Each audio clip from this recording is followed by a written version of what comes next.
We quickly go to Europe. I'm connecting with Thomas Sparrow, political correspondent with our partners DW, who is joining us from there. Well, what's happening in Europe? There are plans to ease restriction of movements there as well. So, like I said, what's the basis for that decision? Why are they doing this and how are they doing it?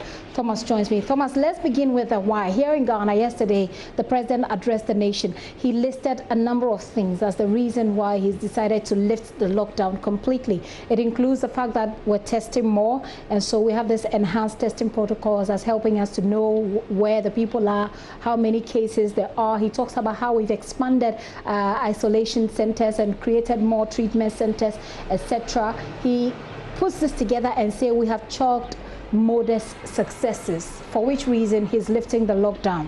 We know that in Europe, the authorities there are considering easing restriction of movement as well. Why? Germany's restrictions have been much more careful. So what Germany has restricted so far, we've already spoken, but what they have eased is actually, as of today, allowing shops of under 800 square meters to reopen. Meanwhile, schools are also preparing different ways in which they can step by step gradually reopen as of May the 4th. So most of the restrictions remain in place here in Germany, essentially that up to 2 people can go out at the same time, that you still have to keep the social distancing in place. Restaurants, for example, are still closed, museums are still closed, and so on. So most of the restrictions are still in place. And what Germany and other European countries have been doing is cautious initial steps to ease the lockdown. And the reason why we're talking here of initial cautious steps is because there is also concern that if they start to ease those restrictions too quickly, it could actually lead to people not behaving as carefully as they had done before, and that could in turn mean that numbers go up again. So what Angela Merkel and other German officials have been saying time and time again is that obviously Germany can speak now of a partial success, but that it is also a fragile success. And that's why Germans still have to be very careful, very responsible, and keep some of those measures in place, although step by step, gradually Germany will be looking at what can be done to get back to normal. And today is that very first step where those shops of under 800 square meters will be allowed to reopen.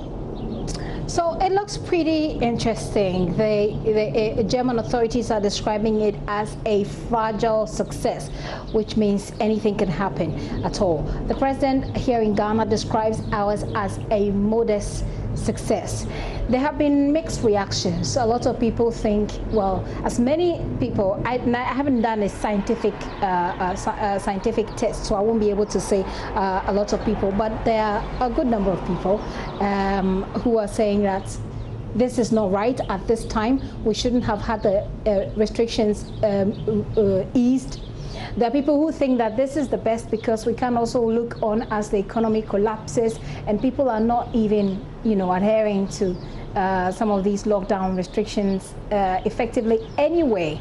When it comes to Germany, what sort of reactions are coming up to the idea that let's begin to slowly ease these restrictions? Well, first and foremost, Gifty, we have to say that Germans supported, or at least a majority of Germans supported the restrictions that were put in place because they understood that it was the right way forward, that everyone had to play a part in trying to make sure that the coronavirus could not spread as it had spread in the past or as it had spread in other countries. So many people did support those measures, and in fact, that was also seen in Angela Merkel's support ratings. If you look at some of the polls that were published, Angela Merkel's favorability raised to up to 80%, according to a poll of the 9th of April for German public television, and 88% said that the German government was doing the right thing.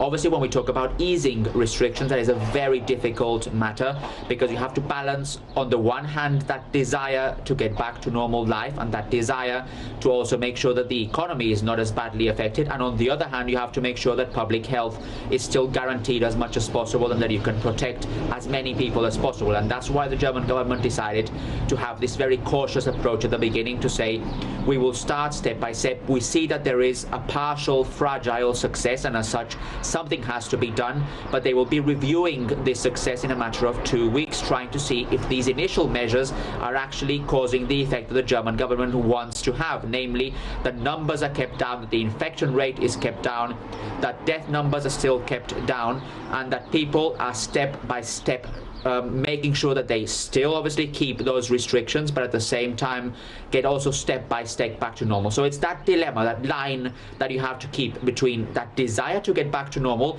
and the need to protect people from the virus.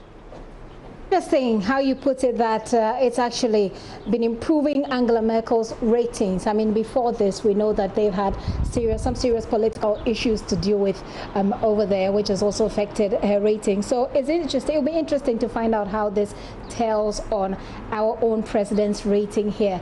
But the ratings are not something that we often do. But let's come to the how. Here in Ghana, when we had the lockdown, there were military officials, there were police officials out there on the streets checking to make sure that if you are not on the list of exempted people, you are not found outside. Even then, people were still being found outside anyway. What we're doing now, we're told that there will be a withdrawal of these security personnel from the ground because of the ease in restriction on movement. What is the how in Germany? I've also seen police officers here in Berlin, for example, go to different parks and talk to people if they are not respecting the restrictions that are in place. And you can often see the German police, for example, at the weekend, they also abandon and dismantle a series of parties here in Berlin. So that gives you an idea of how this is being guaranteed, at least how the authorities are trying to guarantee that people respect these decisions. When it comes to the easing of restrictions, for example, when it comes to the opening of those shops will only be able to open if, on the one hand, as I said earlier, they have under 800 square meters, but on the other hand, and this is particularly important, if they respect very strictly the hygiene measures and the social distancing measures. So in other words, that could be implemented by, for example, only allowing a specific number of people at a certain time in the shop, or making sure that if you're standing in the queue, there's a specific distance between one person and the other person, or also making sure that if the shop is too big, then you shut some parts of the shop to make sure that you respect those rules accordingly. So this is the way in which it is going to be implemented. If shops are not respecting that, then you can expect authorities to go and tell these people to respect them, or if they don't, then also fine them.